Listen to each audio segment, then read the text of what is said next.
ರಾಜ್ಯಪಾಲರಿಂದ 1 ವಾರ ಡೆಡ್ಲೈನ್. ಕಾನೂನು ಹೋರಾಟಕ್ಕೆ ಸಿದ್ದು ಟೀಮ್ ಸಜ್ಜು.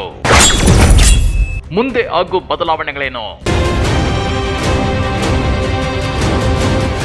ರಾಜ್ಯಪಾಲ Thawar Chand Gehlot CM ಸಿದ್ದರಾಮಯ್ಯನವರಿಗೆ show cause notice ಕೊಟ್ಟು 1 ವಾರ ಡೆಡ್ಲೈನ್ ಕೊಟ್ಟಿದ್ದಾರೆ.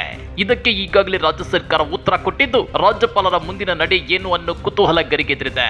ಒಂದು ವೇಳೆ ರಾಜ್ಯಪಾಲರು ಸಿಎಂ ವಿಚಾರಣೆಗೆ ಅನುಮತಿ ಕೊಟ್ಟರೆ ಬಿಜೆಪಿ ಜೀನುಗೂಡಿಗೆ ಕಲ್ಲು ಹೊಡೆದಂತೆಯೇ ಲೆಕ್ಕ. ರಾಜ್ಯ ರಾಜಕಾರಣದಲ್ಲಿ ಅಲ್ಲೋಲ ಕಲ್ಲೋಲವೇ ನಡೆದು ಹೋಗಲಿದೆ. ಬಿಜೆಪಿ ನಾಯಕರು ರಾಜಭವನವನ್ನ ದುರುಪಯೋಗ ಪಡಿಸಿಕೊಂಡಿರುವುದು ಜಗಜ್ಜಾಹೀರಾಗಲಿದೆ. ಹಾಗಾದ್ರೆ ವಿಚಾರಣೆಗೆ ಅನುಮತಿ ಕೊಟ್ಟರೆ ರಾಜ್ಯ ಕಾಂಗ್ರೆಸ್ ಏನ್ ಮಾಡುತ್ತೆ? ಕಾನೂನು ಹೋರಾಟದ ಸಿದ್ಧತೆ ಹೇಗಿದೆ ಗೊತ್ತಾ? ಅದನ್ನ ಡೀಟೇಲ್ ಆಗಿ ತೋರಿಸ್ತೀವಿ. ಆದ್ರೆ ಅದಕ್ಕಿಂತ ಮೊದಲು ಹಲೋ ಕನ್ನಡ ಯೂಟ್ಯೂಬ್ ಚಾನೆಲ್ ಅನ್ನ ಸಬ್ಸ್ಕ್ರೈಬ್ ಮಾಡ್ಕೊಳ್ಳಿ. ಹಾಗೇನೆ ಪಕ್ಕದಲ್ಲಿರೋ ಬೆಲ್ ಬಟನ್ ಅನ್ನು ಪ್ರೆಸ್ ಮಾಡಿ. ಮೂಡ ಪ್ರಕರಣದಲ್ಲಿ ಸಿದ್ದರಾಮಯ್ಯ ಅವರ ವಿರುದ್ಧ ದೂರು ಕೇಳಿ ಬಂದಿದ್ದೇ ತಡ ರಾಜ್ಯಪಾಲರು ತರಾತುರಿಯಲ್ಲಿ ಸಿಎಂ ಸಿದ್ದರಾಮಯ್ಯನವರಿಗೆ ಶೋಕಾಸ್ ನೋಟಿಸ್ ಕೊಟ್ಟಿದ್ದಾರೆ.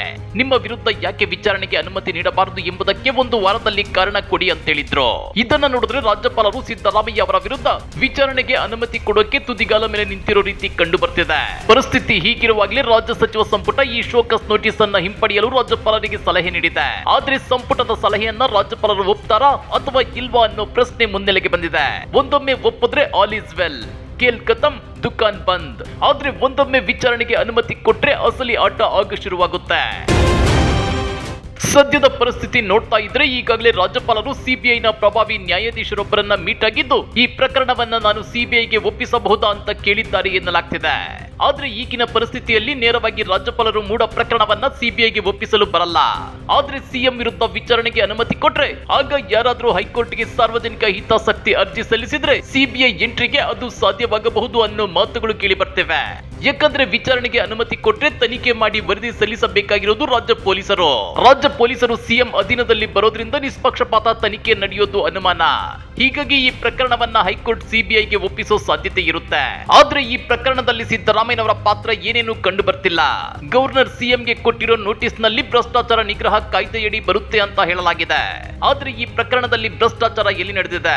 ಸಿದ್ದರಾಮಯ್ಯ ಯಾರಿಂದ ಯಾರಿಗೆ ಲಂಚ ಕೊಟ್ಟಿದ್ದಾರೆ? ಪ್ರಭಾವ ಬೀರಿದ್ದಾರೆ ಅಂದ್ರೆ ಅದಕ್ಕೆ ಸಾಕ್ಷಿ ಬೇಕಲ್ವಾ? ಜಾಸ್ತಿ ಅಂದ್ರೂ ಸಿದ್ದರಾಮಯ್ಯ ಅವರ ವಿರುದ್ಧ ಸ್ವಜನ ಪಕ್ಷಪಾತದ ಆರೋಪ ಹೊರಿಸಬಹುದು. ಆದ್ರೆ ಈ ಪ್ರಕರಣದಲ್ಲಿ ಸಿದ್ದರಾಮಯ್ಯ ಅವರ ಪತ್ನಿ ಭೂಮಿಗೆ ಪ್ರತಿಯಾಗಿ ನಿವೇಶನ ಪಡೆದಿರೋದು ಬಿಜೆಪಿ ಅಧಿಕಾರದಲ್ಲಿದ್ದ ಕಾಲದಲ್ಲಿ. ಹೀಗಾಗಿ ಸ್ವಜನ ಪಕ್ಷಪಾತದ ಆರೋಪವು ಕೇಳಿ ಬರೋದು ಅನುಮಾನ. ಹೀಗಾಗಿ ಟಿಜೆ ಅಬ್ರಹಂ ದೂರಿನ ಹಿನ್ನೆಲೆಯಲ್ಲಿ ರಾಜ್ಯಪಾಲರು ವಿಚಾರಣೆಗೆ ಅನುಮತಿ ಕೊಟ್ರೆ ಈ ಪ್ರಕರಣವನ್ನ ಹೈಕೋರ್ಟ್ ತಿರಸ್ಕರಿಸೋ ಸಾಧ್ಯತೆ ಇದೆ. ಅದು ಸಾಧ್ಯವಾಗಿದ್ದೇ ಆದ್ರೆ ಬಿಜೆಪಿಗೆ ಭಾರಿ ಮುಖಭಂಗ ಎದುರಾಗೋದು ಗ್ಯಾರಂಟಿ. ಹೀಗಾಗಿ ಸಿದ್ದು ಟೀಮ್ ಕಾನೂನು ಹೋರಾಟಕ್ಕೆ ಈಗಾಗಲೇ ಸರ್ವ ರೀತಿಯಲ್ಲೂ ಸಜ್ಜಾಗಿ ಕೂತಿದೆ. ಇನ್ನ ಪರಿಸ್ಥಿತಿ ಕೈಮೀರಿ ಒಂದೊಮ್ಮೆ ಹೈಕೋರ್ಟ್ ಮೂಡ ಪ್ರಕರಣವನ್ನ ಸಿಬಿಐಗೆ ಒಪ್ಪಿಸಿದ್ರೆ ಸಿದ್ದರಾಮಯ್ಯ ಸಿಎಂ ಕುರ್ಚಿಯನ್ನ ಕಳೆದುಕೊಳ್ಳಬಹುದು. ಅದು ರಾಜ್ಯ ರಾಜಕಾರಣದಲ್ಲಿ ಹೊಸ ರಾಜಕೀಯ ಇತಿಹಾಸವನ್ನ ಬರೆಯಲಿದೆ. ಜೊತೆಗೆ ಬಿಜೆಪಿ ವಿರುದ್ಧ ರಾಜ್ಯ ಕಾಂಗ್ರೆಸ್ ಸರ್ಕಾರ ಕೂಡ ಸೇಡಿನ ರಾಜಕಾರಣಕ್ಕಿಳಿದ್ರೆ ಬಿಜೆಪಿಯ ಘಟಾನುಘಟಿ ನಾಯಕರು ಕಂಬಿ ಎಣಿಸಿದ್ರು ಆಶ್ಚರ್ಯವಿಲ್ಲ. ಈ ಬಗ್ಗೆ ನೀವೇನಂತೀರಾ? ಕಮೆಂಟ್ ಮಾಡಿ, ವಿಡಿಯೋ ಲೈಕ್ ಮಾಡಿ, ಶೇರ್ ಮಾಡಿ. ಇಂಥ ಮತ್ತಷ್ಟು ರೋಚಕ ರಾಜಕೀಯ ಸುದ್ದಿಗಳನ್ನ ಮಿಸ್ ಮಾಡದೆ ನೋಡ್ಬೇಕು ಅಂದ್ರೆ ಹಲೋ ಕನ್ನಡ ಯೂಟ್ಯೂಬ್ ಚಾನೆಲ್ ಅನ್ನ ಸಬ್ಸ್ಕ್ರೈಬ್ ಮಾಡ್ಕೊಳ್ಳಿ.